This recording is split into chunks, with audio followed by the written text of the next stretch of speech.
আসসালামু আলাইকুম প্রিয় দর্শক,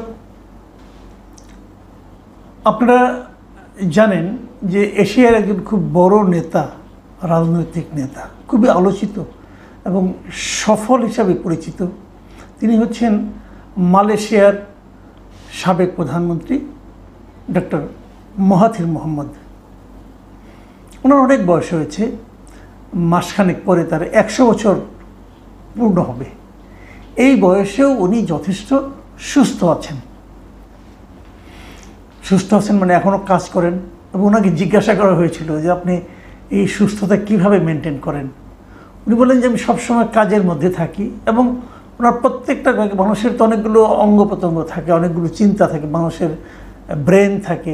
আমি যদি ব্রেনকে অকেজো করে রাখি তাহলে ব্রেনটা একসময় বুঝবে তার কাজ প্রয়োজন নেই। কাজে আমি সব অঙ্গগুলিকে কাজে লাগাই, ফলে তারা সজীব থাকে, সচল থাকে। আমিও এভাবে চলে আছি। তারপরেও ভদ্রলোক এই বয়সেও আমি দেখেছি কথাবার্তা যখন বলেন তখন কিন্তু বেশ টনটনি, আমি বলবো, মানে বয়সের ছাপ অতটা পড়েনি।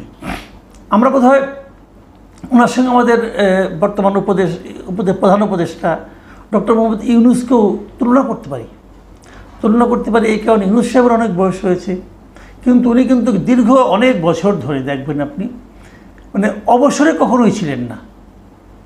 এখন একটা সরকারি দায়িত্ব পেয়েছেন, হয়তো একটা দায়িত্ব নিয়ে আছেন, কিন্তু এর আগে ওনার গ্রামীণের বিভিন্ন দায়িত্ব নিয়ে ছিলেন উনি, এবং গ্রামীণের নানা রকম প্রকল্প নতুন নতুন চালু করতেন, সেগুলো নিয়ে থাকতেন।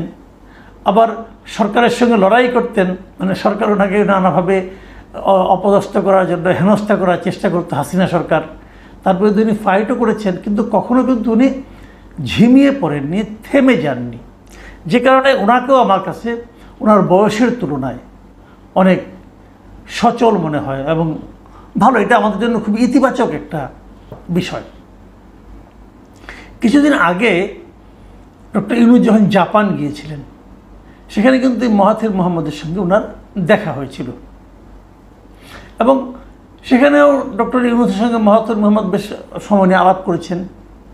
এবং আমার মতো আরও অনেকেরই জানার ইচ্ছা হয়েছিল নিশ্চয়ই যে মাহাথির মোহাম্মদ কি ওনাকে কোনো পরামর্শ দিবেন যে কীভাবে দেশটা পরিচালনা করা যায়, কীভাবে বাংলাদেশটাকে ঐক্যবদ্ধভাবে সবার মধ্যে ঐক্য তৈরি করে সামনের দিকে অগ্রসর করা যায়। এরকম একটা ধারণা, প্রত্যাশা অনেকের মতো আমার মধ্যেও ছিল। জানতে পেরেছি সেরকম কোনো পরামর্শ উনি ডক্টর ইউনূসকে দেননি। কেন দেননি সে কথা উনি উল্লেখ করেছেন।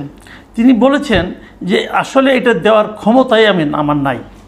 আমি মনে করি ওনার দেশ কীভাবে চলবে এটা বলার মতো যোগ্যতা আমার মধ্যে নাই। এটা আত্মোপলব্ধি, অতি উত্তম আত্মোপলব্ধি। কোথায় জানলাম এটা? জানলাম হলো যে সম্প্রতি এই মাহাথির মোহাম্মদের এই 100 বছর পূর্তি হতে যাচ্ছে, যে এই উপলক্ষে ওনার একটা ইন্টারভিউ করেছেন যুক্তরাজ্য ভিত্তিক সংবাদ মাধ্যম আইটিভির একজন প্রতিবেদক, তার নাম হলো মাহাথির পাশা। এই মাহাথির পাশা ওরা একটা ইন্টারভিউ করেছেন। সেই ইন্টারভিউতে উনি নানা বিষয় নিয়ে আলোচনা করেছেন। গাজা ইসরায়েলের যুদ্ধ, তারপর ডোনাল্ড ট্রাম্পের নীতি, তারপরে বিভিন্ন বিষয়, এশিয়ার অনেক ঘটনা, বাংলাদেশ প্রসঙ্গ, এই যে বাংলাদেশের আসিয়ানে যুক্ত হওয়ার যে আকাঙ্ক্ষা, এগুলো নিয়ে আলোচনা করেছেন। সেই ইন্টারভিউটাও আমি অংশবিশেষ দেখলাম এবং সেই ইন্টারভিউর উপর ভিত্তি করে এই মাহাথির পাশাই আবার আমাদের অনলাইন একটা সংবাদ মাধ্যম বাংলাদেশে যেটা আছে bdnews24.com, সেই bdnews24.comকেও উনি এই সাক্ষাৎকারের উপর ভিত্তি করে একটা আর্টিকেল লিখে পাঠিয়েছেন। উনি bdnews24.com-এর সঙ্গে সম্পর্কিত ব্যক্তি এই মাহাথির পাশা। সেই আর্টিকেলটাও আমি পড়লাম, ওখানেই উনি অনেক কিছু বলেছেন। bdnews24.com এই নিউজটার যে শিরোনাম করেছে সেখানে হলো মাহাথির মোহাম্মদের কথা অনুযায়ী বলেছে যে হাসিনাকে উৎখাতের সেই ঐক্য বাংলাদেশে কই।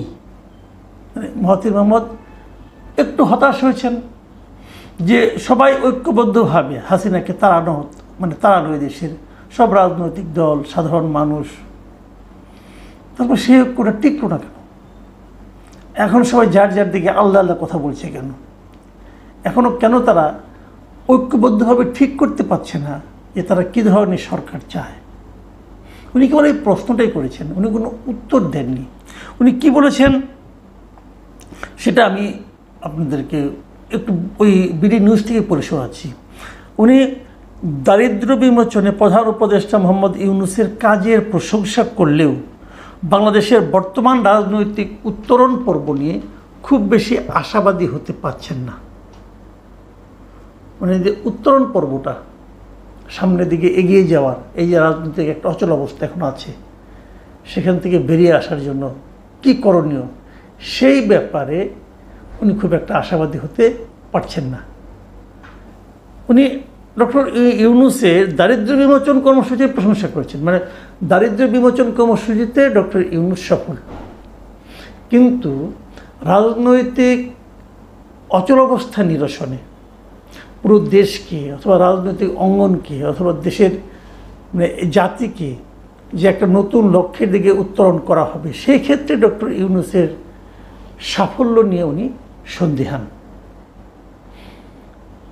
তারপরে উনি বলেছেন যে শেখ হাসিনার সরকারকে ক্ষমতা থেকে নামাতে যে ঐক্য দেখা গিয়েছিল অভ্যুত্থানের 1 বছরের মাথায়, সেই ঐক্য তিনি আর বাংলাদেশে দেখছেন না। এটা আমরাও দেখছি না, নিশ্চয়ই দর্শক আপনারাও দেখছেন না। আপনি যদি বিএনপি করেন, আপনি মনে করছেন সবাই আপনাকে অসহযোগিতা করছে। আপনি যদি জামাত করেন, আপনি বলবেন যে বিএনপি আপনাদেরকে অসহযোগিতা করছে।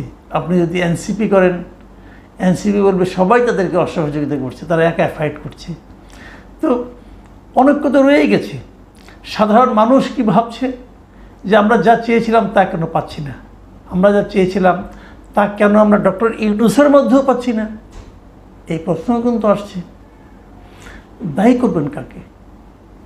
এটা নিয়ে আমি একটু ছোট করে কথা বলবো। আমি ওনার শেষ মন্তব্যটা পড়ে শোনাই। তিনি বলেছেন, মানুষ শেখ হাসিনাকে সরাতে ঐক্যবদ্ধ ছিল, কিন্তু কী ধরনের সরকার তা চায় সে বিষয়ে ঐক্য নেই। প্রত্যেকে চায় তার নিজের মতামতই দেশের সবাই মেনে নিক, আর তাতেই সমস্যা তৈরি হচ্ছে। এখন সেই লোকজনের মধ্যেই দ্বন্দ্ব দেখা দিচ্ছে যারা আগে ঐক্যবদ্ধ ছিল। এটাই কথা, যে সবাই চায় তার নিজের মতামতে সবাই মেনে নিক, সবাই, এমনকি ডক্টর ইউনূস। ওনার তো কোনো রাজনৈতিক লক্ষ্য থাকার কথা না, কারণ উনি তো রাজনীতি করেন না, ওনার কোনো রাজনৈতিক দলও নাই। কিন্তু উনিও কিন্তু সবার সঙ্গে মিলে চলছেন না, বাট নিজের মতো নিজে একটা মত দিচ্ছেন আগে, সেই মতে সবাইকে মিলতে বলছেন। এটা কি এক হলো?